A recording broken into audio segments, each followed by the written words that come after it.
Hello guys, రాజమండ్రిలో కృతింగ రెస్టారెంట్కి food తిందామని వచ్చాము.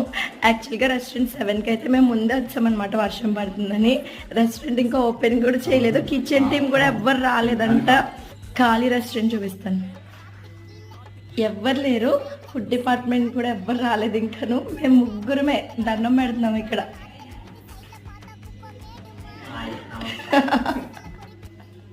మొత్తానికి రెస్టారెంట్ ఓపెన్ చేశాక చికెన్ కబాబ్స్ ఇంకా నాటుకోడి చికెన్ పులావ్ ఆర్డర్ చేసాము. చికెన్ కబాబ్స్ అయితే టేస్ట్ చాలా బాగున్నాయి, కానీ నాటుకోడి పులావ్ అస్సలు నచ్చలేదు నాకు. స్వీట్గా ఉంది టేస్ట్. అసలు వాళ్ళని అడిగి చేసుకోవాల్సిందేమో ఆర్డర్ అనుకున్నాను. ఇప్పుడు వరకు కృతంగాలు ఎప్పుడు స్పైసీగా ఉంటుందనే పరిగట్టుకుని వర్షం పడుతుందని కృతంగాకి వెళ్తే ఈ బిర్యానీ ఏమో అస్సలు బాగాలేదు.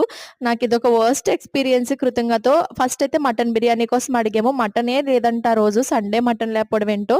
ఫుడ్ వేస్ట్ చేయడం ఇష్టం లేక బలవంతంగా తినేసా.